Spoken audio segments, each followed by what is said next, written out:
ಈ ವಾರಾಂತ್ಯಕ್ಕೆ ಪ್ರಧಾನಿ ನರೇಂದ್ರ ಮೋದಿ ನೇತೃತ್ವದ ಕೇಂದ್ರ ಸಂಪುಟ ಪುನರ್ರಚನೆ ಸಾಧ್ಯತೆ ಇದೆ. ಈ ಹಿನ್ನೆಲೆಯಲ್ಲಿ ರಾಷ್ಟ್ರಪತಿ ದ್ರೌಪದಿ ಮುರ್ಮು ಅವರನ್ನ ಪ್ರಧಾನಿ ಭೇಟಿಯಾಗಿ ಸುಮಾರು 1 ಗಂಟೆಗೂ ಹೆಚ್ಚು ಕಾಲ ಮಾತುಕತೆ ನಡೆಸಿದ್ದಾರೆ.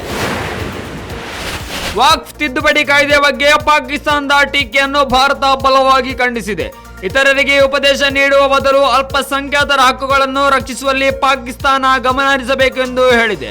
ವಿದೇಶಾಂಗ ಸಚಿವಾಲಯದ ವಕ್ತಾರ ರಣಧೀರ್ ಜೈಸ್ವಾಲ್ ವಕ್ಫ್ ತಿದ್ದುಪಡಿ ಕಾನೂನಿನ ಕುರಿತು ಪಾಕಿಸ್ತಾನದ ಹೇಳಿಕೆಗಳನ್ನು ಪ್ರೇರೇಪಿತ ಮತ್ತು ಆಧಾರರಹಿತ ಎಂದು ಟೀಕಿಸಿದ್ದಾರೆ.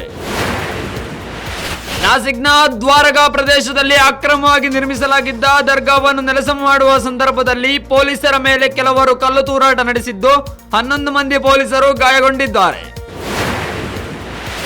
ಛತ್ತೀಸ್ಗಢದ ಬಸ್ತರ್ ಪ್ರದೇಶದಲ್ಲಿ ಪೊಲೀಸರಿಗೆ ಬೇಕಾಗಿದ್ದ 2 ಕಟ್ಟ ನಕ್ಸಲರನ್ನು ಭದ್ರತಾ ಪಡೆಗಳು ಇಂದು ನಸುಕಿನ ಜಾವ ಎನ್ಕೌಂಟರ್ನಲ್ಲಿ ಹತ್ಯೆಗೈದಿದ್ದಾರೆ. ವಕ್ಫ್ ತಿದ್ದುಪಡಿ ಕಾಯ್ದೆ ಜಾರಿ ತಂದಿರುವುದು ಮುಸ್ಲಿಮರ ವಿರುದ್ಧವಾಗಿ ಅಲ್ಲ, ವಕ್ಫ್ ಆಸ್ತಿ ರಕ್ಷಣೆಗಾಗಿ ಎಂದು ಕೇಂದ್ರ ಸರ್ಕಾರ ಮಂಗಳವಾರ ಹೇಳಿದೆ.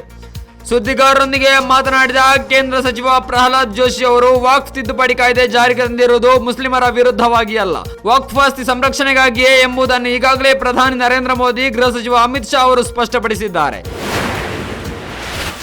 ಭಾರತದ ಮುಖ್ಯ ನ್ಯಾಯಮೂರ್ತಿ ಸಂಜೀವ್ ಖನ್ನಾ ಬುಧವಾರ ನ್ಯಾಯಮೂರ್ತಿ BR ಗವೈ ಅವರನ್ನು ತಮ್ಮ ಉತ್ತರಾಧಿಕಾರಿಯಾಗಿ ಅಧಿಕೃತ ಶಿಫಾರಸು ಮಾಡಿ ಕೇಂದ್ರ ಕಾನೂನು ಸಚಿವಾಲಯದ ಅನುಮೋದನೆಗೆ ಅವರ ಹೆಸರನ್ನು ಕಳುಹಿಸಿದ್ದಾರೆ.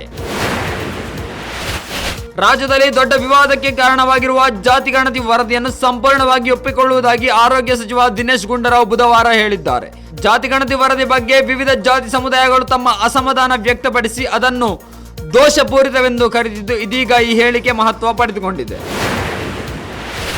1ನೇ ತರಗತಿ ಪ್ರವೇಶ ಪಡೆಯುವ ಮಕ್ಕಳ ವಯೋಮಿತಿ ಸಡಿಲಗೊಳಿಸುವ ಕುರಿತು ಶಿಫಾರಸು ಒಳಗೊಂಡ ತಾತ್ಕಾಲಿಕ ವರದಿಯನ್ನು ರಾಜ್ಯ ಶಿಕ್ಷಣ ನೀತಿ ಆಯೋಗ ಸಲ್ಲಿಸಿದ್ದು, ಈ ಕುರಿತು ಶಾಲಾ ಶಿಕ್ಷಣ ಇಲಾಖೆ ನಿರ್ಧಾರ ಪ್ರಕಟಿಸಿದೆ. ಇದೇ ಮೊದಲ ಬಾರಿಗೆ ಕ್ಯಾಪ್ಟನ್ ಸಲೀಮಾ ಟೇಟೆ ಸೇರಿದಂತೆ ಜಾರ್ಖಂಡ್ನ ಸಿಮ್ಡೇಗಾ ಜಿಲ್ಲೆಯ 5 ಆಟಗಾರ್ತಿಯರು ಭಾರತೀಯ ಮಹಿಳಾ ಹಾಕಿ ತಂಡಕ್ಕೆ ಆಯ್ಕೆಯಾಗಿದ್ದಾರೆ. ಇದರ ಜೊತೆಗೆ ಜಾರ್ಖಂಡ್ನ 2 ಸಹೋದರಿಯರಾದ ಸಲೀಮಾ ಟೇಟೆ ಮತ್ತು ಮಹಿಮಾ ಟೇಟೆ ರಾಷ್ಟ್ರೀಯ ತಂಡದಲ್ಲಿ ಪರಸ್ಪರ ಜೊತೆಯಾಗಿ ಆಡಲಿರುವುದು ವಿಶೇಷವಾಗಿದೆ. ಬಹುಭಾಷಾ ನಟ ಪ್ರಭುದೇವ ಕೊನೆಗೂ ತಾಯಿ ಆಸಂದೆ ಹುಟ್ಟೂರಿನಲ್ಲಿ ದೇವಸ್ಥಾನ ಜೀರ್ಣೋದ್ಧಾರ ಕಾರ್ಯ ಮಾಡಿಸಿದ್ದಾರೆ. 25 ಲಕ್ಷ ರೂಪಾಯಿ ವೆಚ್ಚದಲ್ಲಿ ಮಲೆ ಮಹದೇಶ್ವರ ದೇವಸ್ಥಾನದ ಜೀರ್ಣೋದ್ಧಾರ ಮಾಡಿಸಿದ್ದಾರೆ.